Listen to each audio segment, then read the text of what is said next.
वाढवत का होता? तेल कंपन्यांनी सध्या 1000 कोटी रुपयांचा तोटा असल्याचा दावा केलाय। मर्यादित साठा या संपूर्ण परिस्थितीची जाणीव आधीच सरकार नागरिकांना करून द्यायला हवी होती का? काय वाटतं तुम्हाला? बालाजी, सगळ्यात महत्त्वाचा विषय की आपण जे सुरुवातीला म्हणालात की निवडणुका होत्या म्हणून सरकारने हे आतापर्यंत जाहीर केलेलं नव्हतं का? तर याचे पुरावे मला द्यायचे। 2014 ला लोकसभेची निवडणूक झाली आणि 2015 ला दिल्ली विधानसभेची झाली। त्यानंतर तात्काळ पेट्रोल आणि डिझेलचे भाव वाढवले।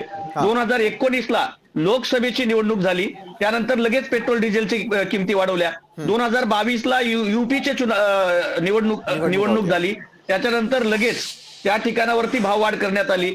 त्यानंतर पुढे आपण जर बघितलं तर जो घरेलू गॅस आहे त्या घरेलू गॅसमध्ये गेल्या 12 वर्षामध्ये 121% वाढ झालेली आहे आणि त्यामुळं 450 रुपयाला मिळणारा 412 रुपयाला मिळणारा जो गॅस होता तो मोदी सरकारच्या भाजपच्या काळामध्ये 1000 रुपयापर्यंत गेलेला आहे।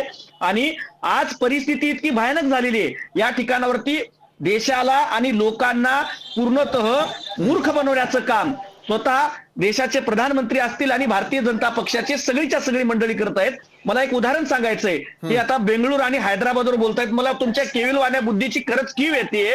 2014 ते 25 या कालावधीमध्ये विशाल सर मोदी सरकारने पेट्रोल आणि डिझेलवरती सरासरी 19.70% प्रति लिटर आणि डिझेलवरती 15.50% प्रति लिटर इतकं उत्पादन शुल्क आकारलेलं होतं।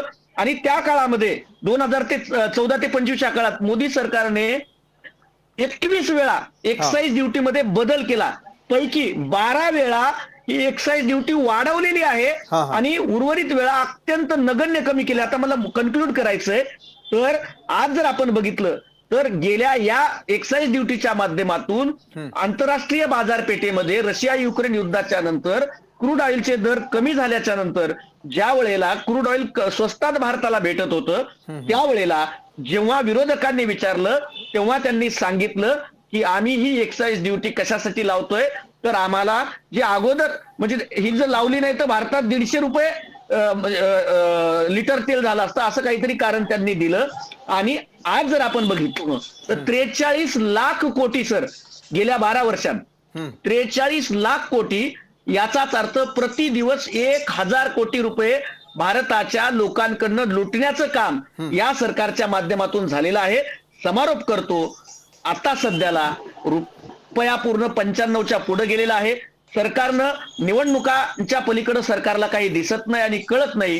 राहुलजी गांधी हे 2-3 महिन्यापासून सांगत होते की पेट्रोल डिझेलचा तुटवडा येणार आहे, तेव्हा हेच नेते सगळे अमित शहाजींपासून ते मोदींपर्यंत सगळे म्हणत होते की ऐसा कुछ नहीं होने वाला। आता एक नवा रिपोर्ट असा आहे की 18 अजून इथून पुढे 18 दिवस पुरेल इतकाच पेट्रोल डिझेलचा साठा आहे।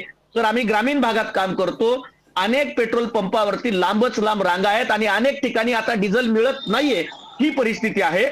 आणि याचा फटका आज 3 रुपये वाढले आणि अनेक जाणकार सांगतायत की ही सायकल आता चालू राहणार आहे। 3-2 मागच्या वेळेस तसंच झालेलं होतं आणि ही महागाई प्रचंड जाणार आहे, याचा जनजीवनावरती परिणाम पडणार आहे। आमचं सरळ सरळ म्हणणं आहे, तर समारोप करतो, आमचं सरळ सरकारला म्हणणं आहे।